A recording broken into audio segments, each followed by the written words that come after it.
Bonjour, la vidéo du jour aujourd'hui, c'est avec le Anvil de Vestrato. Vaporisateur à briquet, à clic, made in USA. Un peu le même genre que Dynavap, mais vous allez voir qu'il est bien différent tout de même.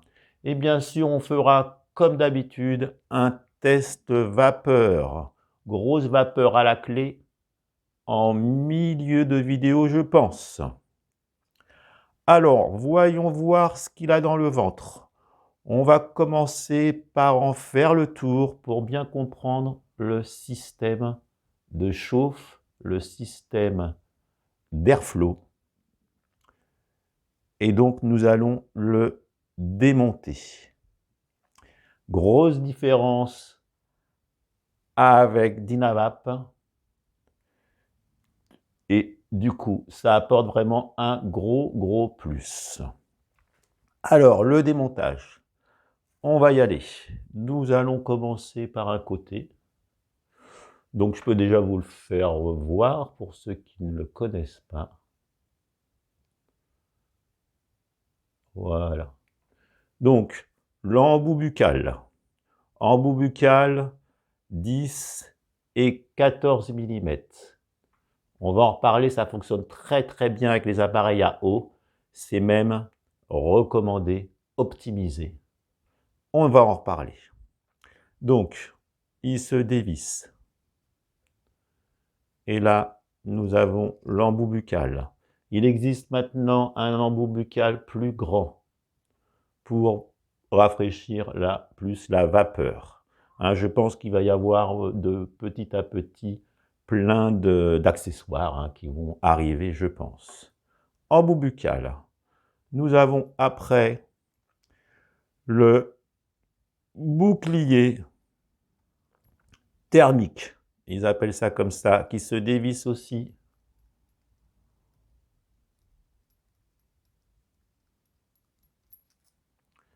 Avec son joint ici pour justement que la chaleur n'arrive pas sur l'embout buccal. Donc il existe des boucliers thermiques maintenant de plusieurs couleurs. Éventuellement, on peut juste en acheter un et changer. Alors aussi, certaines personnes, sur certaines versions, il n'est pas très bien fini. Moi, j'ai vraiment une version très bien finie. Peut-être que petit à petit, ils font des upgrades à ce niveau-là. Après, nous allons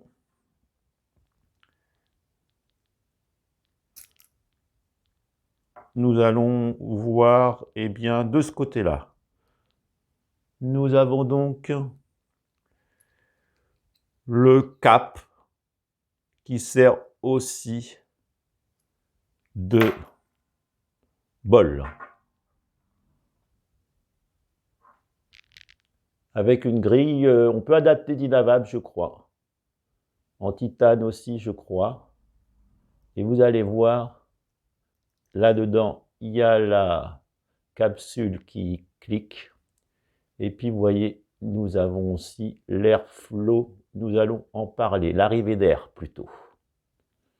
Donc ça serait plutôt le cap et le bol. Bol de 0,1. Mais il existe des bols de 0,05 grammes, 0,05 grammes. Celui-ci, c'est 0,1 gramme. Et il est sorti le 0,2 grammes. C'est toujours le même contenant, sauf que la grille pour le 0,05 est plus haute. Et pour le 0,2 grammes, la grille n'est plus en bas, mais elle fait un peu le tour de... C'est pas tout à fait le même système. Voilà, donc ça c'était le bol. Après, nous avons comment ils appellent ça? Ils appellent la batterie thermique. Batterie thermique, c'est là où on va chauffer sur toute cette partie-là, qui est en acier, mais à l'intérieur, il y a une plaque de cuivre pour l'inertie. entre deux couches d'acier. Je crois aussi que le cuivre est sur les anneaux aussi. On va en reparler, bien sûr. Nous avons le stem. Le condensateur plutôt, excusez-moi, le condensateur avec sa grille. Condensateur. Et il y a 8 pièces, hein, alors forcément. Après, nous avons le stem, justement. Voici le stem, là, avec sa petite hélice. Pour mieux refroidir, là je l'ai lavé, hein, sinon ça colle forcément. Et puis nous avons cette chose ici, qui sert justement pour l'entrée d'air. Alors, vous voyez, d'un côté, c'est légèrement évasé. Et donc, le système, il est là. On va le faire avec ces deux pièces. Donc ça rentre dedans. Et voyez-vous dans les fentes, là, voilà, c'est ça qui fait le système d'air. Et la grosse différence qu'il y a avec Dynavap, c'est que l'air qu'on prend avec l'airflow ou avec le tirage, l'air rentre dedans, passe entre les deux parois, là, et il y a du jeu, repasse par les fentes du haut, ici, et retourne à l'intérieur. Donc la grosse différence, c'est que l'airflow, si on peut appeler ça un airflow, mais ce n'en est pas un, c'est plutôt pour le tirage, c'est l'air qui passe, on peut donc régler l'air qui va rentrer, et donc ça nous fait un peu plus de convection que Dynavap, donc c'est plutôt un vrai hybride. Convection, conduction, mais aussi pas mal de convection. Hein? Et donc par rapport à Dynavap, ici l'air passait entre le bol et le cap, mais on ne pouvait pas régler cet air-là. Ce qu'on réglait, c'était l'air qu'on mélangeait simplement. C'était comme ça, c'était simplement l'air qu'on mélangeait, qui rentrait dedans avec l'air qui passait par là. Mais en aucun cas, l'air de l'airflow passait dans le bol. J'espère que je me suis fait bien comprendre. Je ne vais pas en parler non plus trop longtemps, toujours pour essayer de ne pas faire des vidéos trop longues. Ce n'est pas le même système que Dynavap et ça change tout. Voilà ce que je voulais dire. Donc, voilà, je pense que j'ai tout dit pour ça.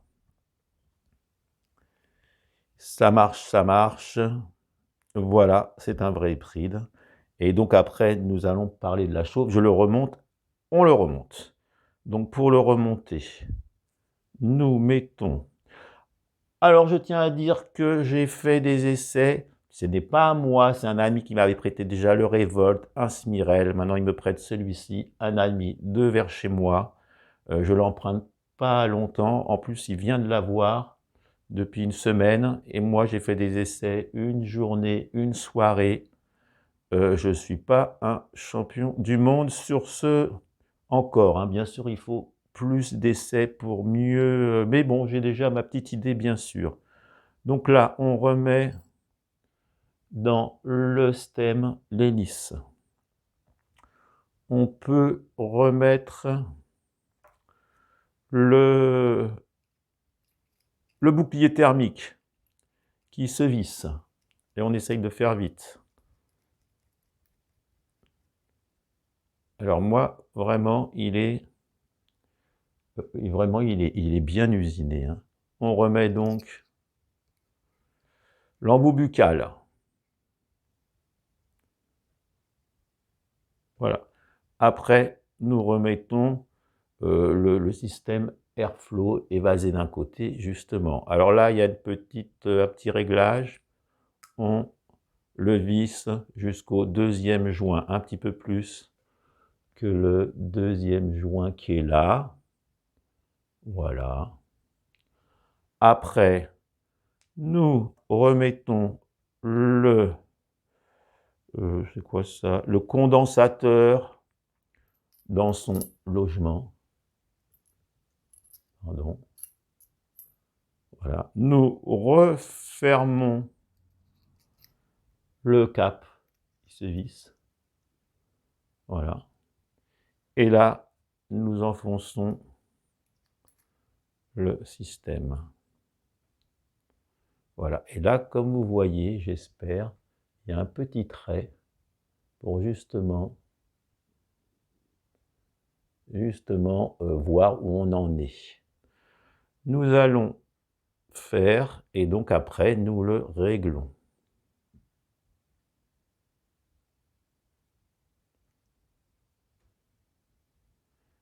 Et dans quel sens? Voilà. Et là, nous allons l'ouvrir quand même pas mal du tout. Alors, c'est sûr que si on l'ouvrait beaucoup, on voit après le trou qui arrive. Voilà. Ici. Mais là, c'est trop ouvert. Là, on va le... Je vous dirai après les défauts, hein, quelques défauts. Je ne vois pas très bien. Voilà. Et là, nous allons laisser l'airflow ouvert, très ouvert, parce que nous allons essayer de faire le one shot, le one hit. Je vais vous en parler dans quelques minutes. Donc là, on l'a mis à... Excusez-moi, je fais mon réglage. Voilà. Là, il est... Ah, mes yeux, mes yeux. Voilà, là, nous le mettons au milieu. J'espère que vous voyez le petit trait. Et moi aussi. OK. Voilà, tirage donc aérien. C'est fait exprès, justement, je le règle pour tout à l'heure. Donc, là, nous avons du voilà. Alors maintenant, on va parler de la chauffe. Allez, la chauffe. La chauffe. Plusieurs chauffes sont possibles. Une chauffe sur l'anneau du bas, celui-là. Sur l'anneau du bas, produira un énorme coup, avec donc un tirage d'air bien ouvert. Voilà, c'est un peu chaud la vapeur, on va en reparler, mais par contre c'est incroyable. Donc à utiliser de préférence avec un appareil à eau. Nous on va le faire avec la verrerie, on va le faire avec autre chose. Alors il est optimisé pour ça. One hit, un seul coup.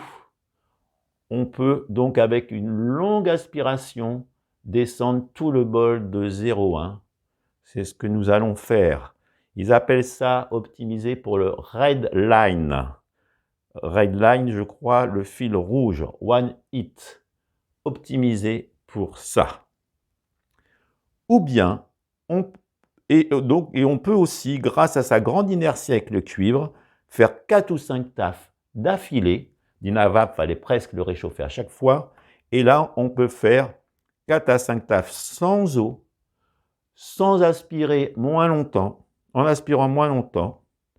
Et donc, bon, ça peut gratter un peu la gorge quand on se met sur l'anneau, puisque c'est vraiment l'optimisation pour l'AVB. Il est foncé, mais on reste toujours dans la non-combustion. Et donc voilà, avec donc cet anneau, soit on peut faire le one hit, ou alors on peut quand même faire 4-5 tafs en tirant moins longtemps, de suite. Et après, c'est fini. Ou bien, Voilà, donc ça par contre, au détriment un peu de la saveur, hein, ça sera plutôt de la très grosse vapeur. C'est assez incroyable. Et en plus, les effets avec ça, en faisant le red line là, eh ben, je peux vous assurer que on ressent quand même des effets assez fulgurants. La chauffe, alors pour le briquet, je vous conseille un briquet, une flamme, mais assez forte. Vous allez voir, la chauffe est assez longue. C'est aussi ça, peut-être aussi quand on parlera des inconvénients. Voilà. Et avec 3 flammes, j'ai essayé, je suis presque arrivé en combustion, je devais être trop près. Méfiance, hein, je vous conseille plutôt une flamme. Hein, on va faire avec celui-là. Voilà, hein, pas si simple de tout expliquer.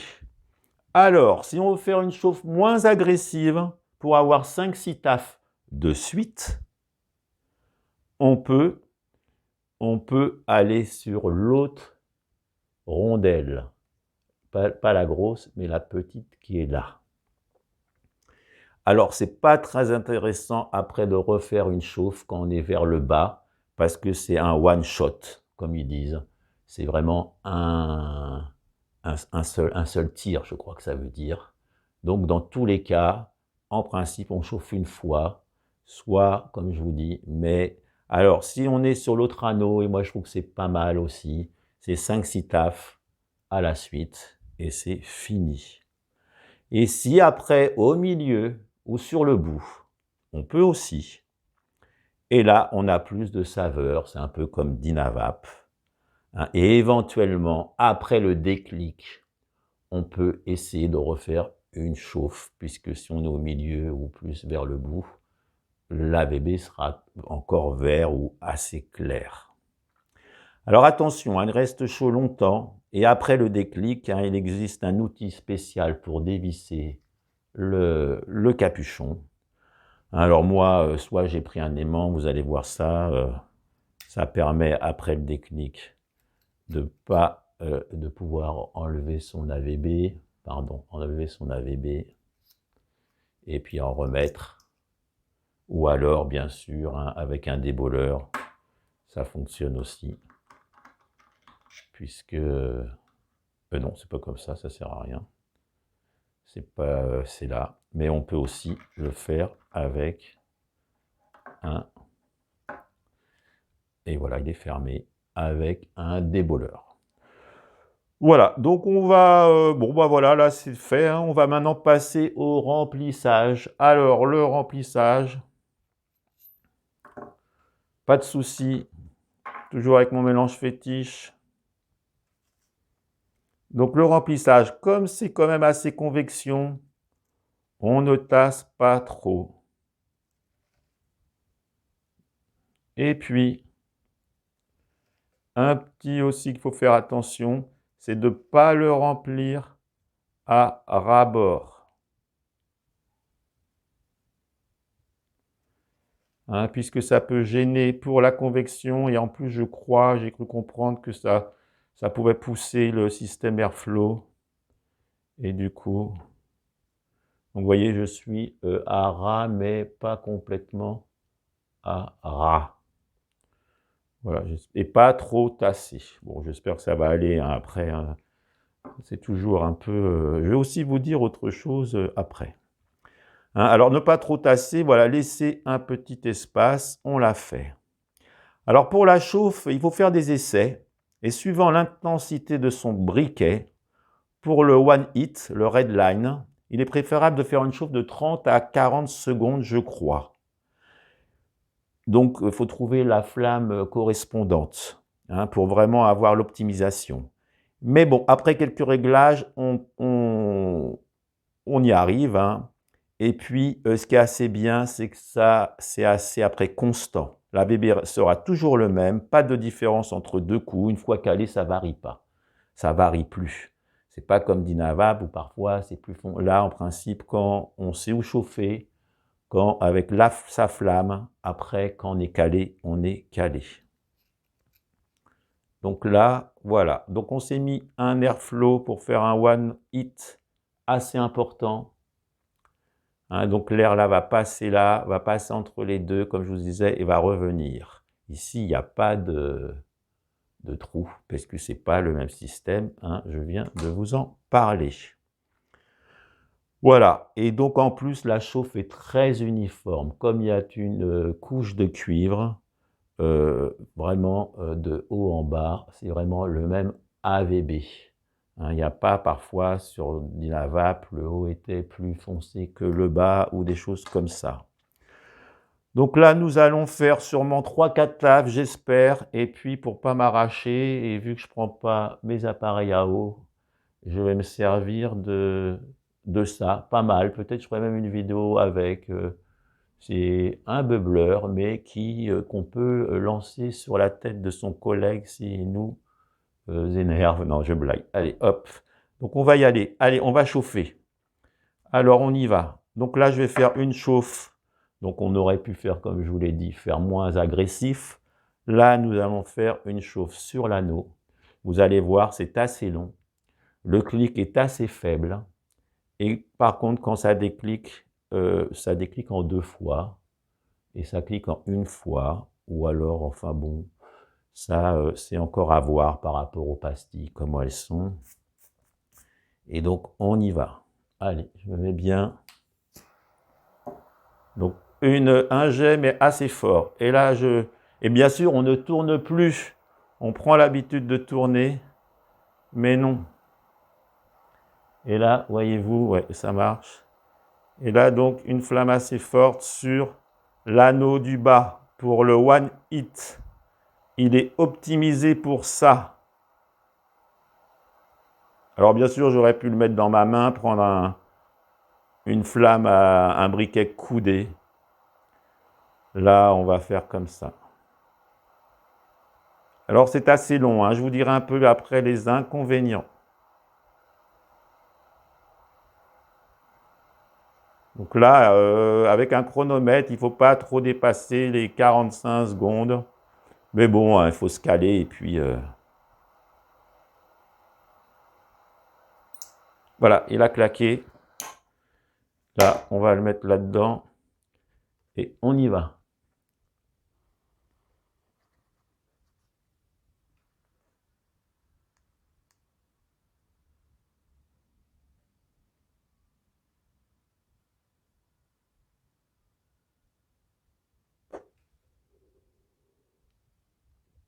Voilà le truc. Donc, on peut y retourner sur... On a envie.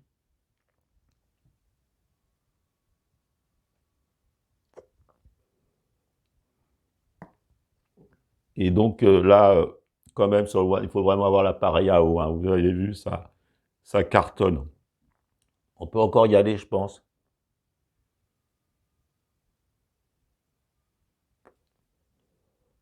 Voilà, là, j'ai fait le one hit.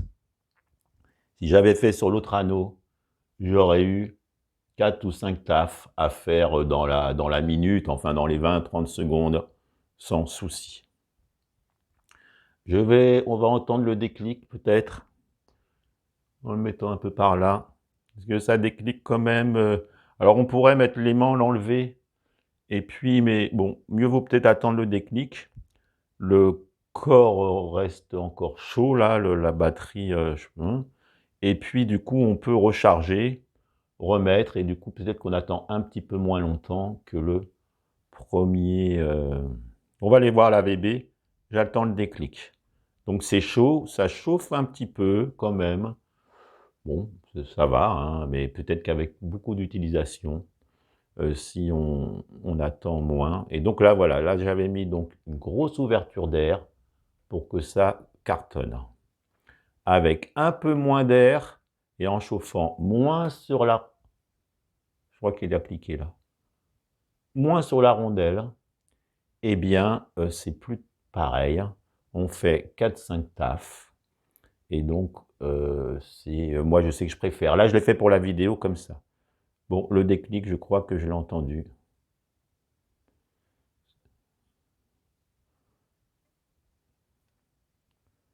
C'est assez long, hein, l'inertie est... Mais j'ai parlé, je pense l'avoir entendu. Donc on attend, on n'attend pas le déclic, puisque une fois que c'est ouvert, forcément, et là, regardez, voyez, c'est foncé, c'est normal, c'est le one hit, mais il n'y a pas de combustion. Et c'est uniforme. On peut faire un AVB beaucoup plus clair. Si toutefois, on n'essaye pas d'être en borderline, en line, en red line. Voilà. Et donc, voilà. Donc là, on est en red line. Bon, peut-être qu'il me le reprêtera et je ferai une vidéo pour faire vraiment une session, enfin au moins 4-5 coups moins agressif que là. Hein. Là, c'est un peu comme le Dynavap, quand vraiment on allait en bas du capuchon, on était aussi un peu en red line aussi. Hein. Voilà, donc allez, on va passer au... Et donc, bonjour à Magique de Vie, hein, qui fait des belles choses. Allez. On va passer donc l'AVB, voilà, ça marche. Les inconvénients, pas facile à trouver, et il est bien cher, je crois, 250 €. Hein. Finition, pas toujours soignée, mais de mieux en mieux, pas bien vis. Ah oui, alors le petit problème, c'est que quand on met l'airflow serré,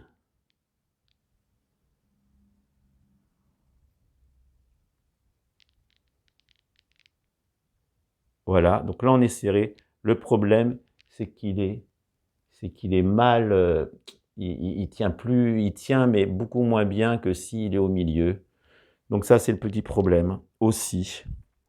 Il reste très chaud quand même, assez longtemps, et il utilise beaucoup de gaz. Alors la conclusion, incroyable, la quantité de vapeur en on-heat, système vraiment d'air assez révolutionnaire, très bel objet. Le mien est très bien. Plusieurs possibilités de chauffe, extra avec un appareil à eau, optimisé pour la red line. Voilà, très bonne saveur avec une chauffe moins agressive. Je pense à faire de l'ombre à son concurrent direct. Voilà, allez, je vous laisse, j'écourte un peu et je vous dis à la prochaine fois. Allez, au revoir.